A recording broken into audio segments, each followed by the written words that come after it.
जनता party BJP को पेल देगी, India के अंदर एक नया रेवोल्यूशन होने वाला है। इतना सब कुछ होने ही वाला था कि भैंस वो लोग एक्सपोज हो गए। उसके फाउंडर के सारे ट्वीट निकल कर पता चला ये तो ध्रुव राठी का ही भाई है। इसे बस एक ही चीज बोल रही है कि भाई अगर प्लानिंग कर रहे थे थोड़ी अच्छी करते ना यार, पुराने ट्वीट्स वगैरह डिलीट कर देते। ले देके भाई वाला हाल हो गया। जैसे ध्रुव राठी को जर्मन शेपर्ड बोलते हैं, ये अमेरिका का, ऐसे कुछ और बोल लो। आज भी अंबानी हिंदुस्तान का तेल विपक्ष में बेच रहा है।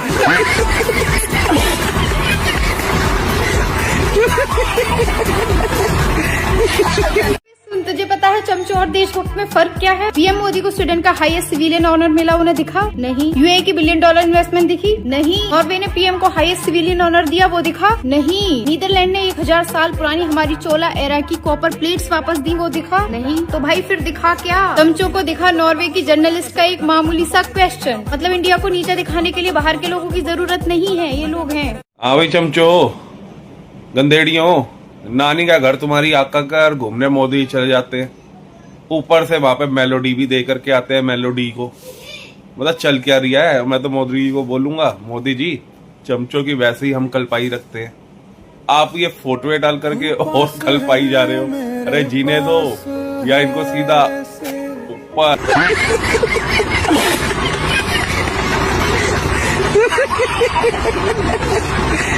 सोचो सोचो सोचो, तुम अमेरिका गए हो पढ़ने के लिए, घर वाले उम्मीद लगा के बैठे कि नहीं नहीं लड़का अमेरिका गया पढ़ने के लिए, पर लड़का कॉकरोच का अकाउंट बना रहा है। अरे कॉकरोच से अच्छा तू कुत्ते का बना लेता, जर्मन शेपर्ड, और चलता। मतलब जर्मन शेपर्ड के प्रति तुम वफादार हो ही नहीं यार, तुम कॉकरोच के लिए वफादार हो। ये क्या रूल है यार? आगे मजा आ रहा है, फॉलो करो तब तक। अगर ये कॉकरोच पार्टी बना रहे हैं तो मैं किसी से रिक्वेस्ट करना चाहूंगा, किसी में दम है, अगर कोई अच्छा फ्री बैठा है इसके जैसा, वैसे बैठा नहीं होगा कोई, अगर बैठा है तो कुकुर मुत्ता पार्टी बनाओ एक। अरे अमेरिका जाके तेरे को कॉकरोच पार्टी बनानी थी तो क्या मतलब था भैया? तू पाकिस्तान या बांग्लादेश में जाके बना लेता ये पार्टी, पर चाइना में जाके मत बनाइयो, तेरे को ही लपेट देंगे वो लोग, कॉकरोच तो खा जाते हैं। जय श्री राम सभी सनातनी भाइयों को, फिर से एक न्यू वीडियो में आपका स्वागत। शानदार होने वाली है तो वीडियो को लाइक और नए हो चैनल को सब्सक्राइब कर दीजिए और कमेंट बॉक्स में जय श्री राम के नारा लगा दीजिए। जय श्री राम। कांग्रेस जनता पार्टी के ढकोसले को इंटरनेट पे देखकर जो लोग शॉक्ड हो रहे हैं, शॉक्ड होने की कोई जरूरत नहीं है भाई। ये पूरा का पूरा स्क्रिप्टेड माल है। ये देखो, इसका सीईओ कौन है? अर्पित शर्मा, जर्मन कॉकरोच का चेला। और इसका प्रचार कौन कर रहा है? ये रान सिंह गोला। और ये जो तुम देख रहे हो ना कि 2 दिनों में ये लोगों का 1 मिलियन फॉलोवर हो गया, 1 मिलियन फॉलोवर हुआ नहीं, हुआया गया है। ये देखो, सजेस्टिंग पोस्ट पैसे देकर बूस्ट किया जा रहा है भाई। जिसकी रीच ऑर्गेनिक हो उसमें कभी भी ये सजेस्टिंग पोस्ट फॉर यू लिखा कर नहीं जाता है। जेनजी को इतना बेवकूफ समझो तुम लोग, मतलब सर पटक कर देख लिया, कोई फर्क नहीं पड़ पाया, एक झाट तक नहीं उखड़ा तुमसे। तो सीजेआई का बयान का फायदा उठाकर ये नौटंकियां करने लगे कि यहाँ पर कांग्रेस जनता पार्टी मेरा वो कांग्रेस जनता पार्टी। खैर, तुम लोगों ने कांग्रेस जनता पार्टी अपना नाम सही चुना है। कॉकरोच भी गंदगी में रहकर बीमारी फैलाता है, तुम भी गंदगी हो और तुम भी बीमारी फैलाओगे। तो मेरे देश के देशभक्त जेनजी जो लोग मजा ले रहे थे, मजा लेने तक ठीक था, आप सच्चाई जानो इसका। रीच और फॉलोअर्स बढ़ेंगे क्योंकि ये लोग ऑर्गेनिक नहीं है, पैसा देकर बूस्ट करवाए जा रहे हैं। लेकिन इनको गालियां दो, इनको थूको इनके मुंह पर। लो जी लो, एक और बैलेट पेपर चुनाव हार गई। हरियाणा नगर निगम चुनाव बैलेट पेपर्स हुए और उसमें भी पूरी तरीके से कांग्रेस हार गई। तो चमचो, खराबी ईवीएम में नहीं, तुम्हारे इंजन में है और तुमको पता है वो इंजन कौन है। तो अब समय आ गया है इंजन बदलने का।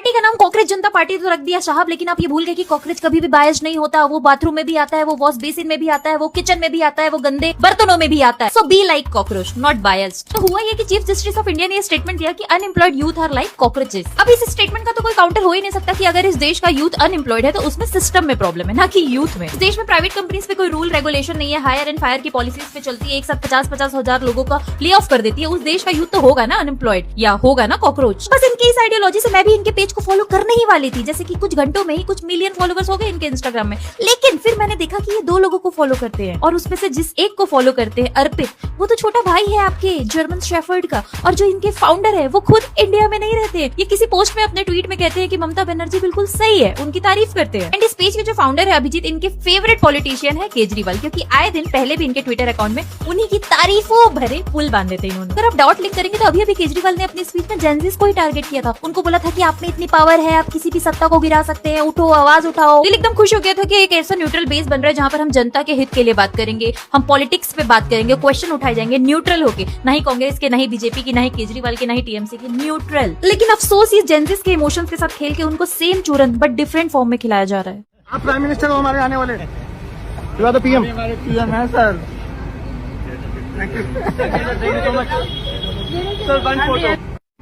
ये कौन बोल रहा था पीछे से कि आप अगले प्रधानमंत्री हो भारत के? जो भी बोल रहा था ना, इतना बजाऊंगी पूरा खानदान ना रोड पे। ये गर्मी में देख रहे हो, गर्मी में तांडव करता नजर आएगा पूरा खानदान। साले मतलब यहाँ हिंदुस्तान में शेर मर गए जो अब गधे को प्रधानमंत्री बनाएंगे। कुछ सोच के बोला कर, चमूदड़े से राप्टे पे राप्टे मारूंगी दोबारा ऐसी वीडियो बनाई तो। सोनिया गांधी का सास का नाम था इंदिरा गांधी। क्या आपको पता है इंदिरा गांधी के सास का नाम क्या था? कैसे पता होगा, आपको बताया नहीं गया। धर्म जो आड़े आ रहा था। इंदिरा गांधी के सासू का नाम था आबिदा बेगम और ससुर का नाम जहांगीर खान। तो ये राहुल गांधी कैसे हुआ? चमचो बताओ तुम ही। जय श्री राम। मोदी जी वैसे तो कभी किसी भी पक्ष को कुछ बोलते नहीं, लेकिन जब उन्हें ज्यादा परेशान करो या कुछ चीजें ऐसी करो तो वो बोलते हैं। बाहर का सम्मेलन होने वाला था हमारे यहाँ, उसमें ये विपक्ष वाले कुछ उल्टी सीधी ड्रेस पहन के चले गए। अब सुन लो मोदी साहब ने क्या बोला है। समारोह स्थल पर विदेशी अतिथियों के सामने कांग्रेस के नेता कपड़े उतार कर पहुंच गए। मैं कांग्रेस वालों को पूछता हूं, देश तो जानता है आप पहले से ही नंगे हो, फिर कपड़े उतारने की जरूरत क्या पड़ी?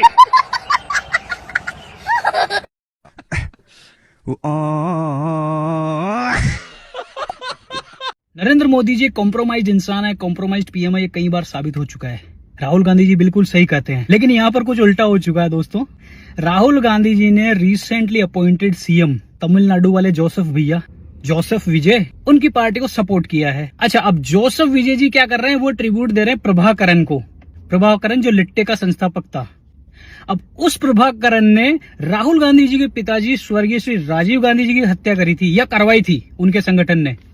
तो अपने पिता के हत्यारों का समर्थन करना कॉम्प्रोमाइज होना कहलाता Rahul Gandhi. So humiliate Modi, heckle Modi, do it across the world, ये कहना है जर्मन देशभक्त ध्रुव राठी का। आप चॉइस ऑफ वर्ड्स देखिए, क्वेश्चन मोदी या एक्सपोज मोदी नहीं, ह्यूमिलेट मोदी। वैसे ये तो 10 साल से ये भी कह रहा है कि मोदी के अगेंस्ट वोट करो, वो कौन सा पब्लिक ने सुन लिया। अब जैसे पब्लिक ने ये नहीं सुना, वैसे विदेशी जर्नलिस्ट भी सुनेंगे। वैसे भी उन्हें कोई काम तो है नहीं, वो तो बस वेट कर रहे हैं कि ध्रुव राठी आए और ऑर्डर दे और काम शुरू किया जाए। अरे भाई, इसको कोई बताओ कि नरेंद्र मोदी कोई बीजेपी के पीएम नहीं है, इंडिया के पीएम है। इंडियन पीएम की ह्यूमिलेशन मतलब इंडिया की ह्यूमिलेशन। और ये जर्मन शेफर्ड को इंडिया से इतनी नफरत क्यों है? इंडिया ने इसे अपॉर्चुनिटी दी जिसका यूज करके अच्छे पैसे कमा के जर्मनी में शिफ्ट हो गया। आज भी इसका घर इंडिया के व्यूज से चल रहा है। फिर भी इंडिया की बेइज्जती देखने की इसको इतनी चुल हो गई है कि गोरों को आगे गिड़गिड़ाता रहता है। जैसे ट्रैफिक सिग्नल पर भिखारी गाड़ी वालों के आगे गिड़गिड़ाते हैं, वैसे ही। और वैसे भी ये राठी जैसे गद्दार लोग होते हैं जो इन्वेडर्स और ब्रिटिश को सपोर्ट करते थे। आप हमारे देश पर कब्जा कर लो, हम आपकी गुलामी सह लेंगे, पर किसी इंडियन को अपना देश चलाने नहीं देंगे। और ऐसे ही लोगों के लिए ब्राउन सेपॉय टर्म बनाए जो सोचते हैं कि गोरे ही सुप्रीम है।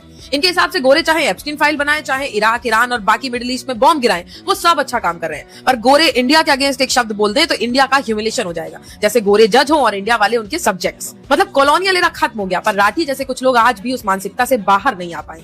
जर्मन शेफर्ड का कुत्ता हम सबने देखा है। मार्केट में एक नया कॉकरोच आया है जो कि आपको साफ साफ दिख रहा होगा, कहता है कि मैं आम आदमी पार्टी के लिए हूँ, और ये सच में आम आदमी पार्टी के लिए। इस बंदे का एक्स अकाउंट चेक करोगे तो ये मनीष सिसोदिया के साथ फोटोज डालते हैं। इनका अगर लिंक्डइन आप एक बार चेक करोगे तो साफ साफ दिख रहा है कि ये प्रोफेशनली उनके साथ काम कर चुके हैं, ये उनके स्पोक पर्सन रहे हैं। और हाँ, ये जो कहते हैं कि मैं सिर्फ न्यूट्रल हूँ, एक कोई भी पार्टी ले लो, कभी भी न्यूट्रल नहीं रही है। आप साफ साफ इनकी पोस्ट में दिखेगा, ये कहते हैं कि बंगाल में जो हुआ है वो बीजेपी की वजह से हुआ है। बंगाल अब मणिपुर बनता जा रहा है जब से बीजेपी जीती है। ममता दीदी बहुत अच्छी थी, ममता दीदी ने आज तक सिर्फ अच्छा काम किया। ममता दीदी के साथ जो हो रहा है वो गलत है। इनका ये भी कहना है कि जो क्या नाम है, सेंट्रल ने फोर्सेस डिप्लॉय की गई थी वो बीजेपी चुनाव जीत जाए इसलिए की थी।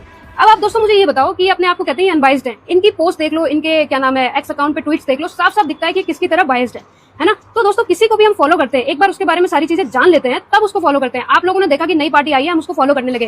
कहीं ऐसा ना हो कि जैसा राघव चड्ढा के साथ हुआ है वैसा ही आपके साथ हो। तो दोस्तों एक बार देख लो, एक बार चीजों को देखो, समझो, तब जाके किसी को फॉलो करो, ठीक है। जितने भी लेफ्ट वाले बंदे, जितने भी इंडिया अलायंस के लोग थे, सब इसको सपोर्ट कर रहे हैं क्योंकि साफ साफ दिख रहा है ये बीजेपी को ही ब्लेम कर रहा है। हर चीज में बीजेपी को ब्लेम कर रहा है। इसने अभी तक एक भी सही चीज नहीं बोली है। बीजेपी ने कुछ भी किया हो, चाहे ऑपरेशन सिंदूर हो, चाहे उरी पे अटैक हो, कुछ भी इसके हिसाब से सही नहीं है। इसके हिसाब से बीजेपी पूरी तरह से गलत है। अगर ये बंदा न्यूट्रल होता, अगर ये हर किसी के बारे में बोलता, जो सही है सही बोलता, जो गलत है वो गलत होता, तो हमें ज्यादा अच्छा लगता, तो शायद हम इसको ज्यादा सपोर्ट करते हैं, मैं भी और आप भी। तो एक बार फॉलो करने से पहले, किसी को मतलब ब्लाइंडली सपोर्ट करने से पहले प्लीज उसको देख लिया करो कि वो सही है भी या नहीं है। बाकी आपकी मर्जी। जय हिंद, जय भारत। कांग्रेस और बीजेपी ये दोनों से विश्वास उड़ गया मेरा। अब मुझे लग रहा है कि मजबूरी में चुनाव मुझे ही लड़ना पड़ेगा। विनीता रानी वो जीबी रोड का धंधा नहीं है, जो आराम से टांग फैलाएगी वो कर लेगी।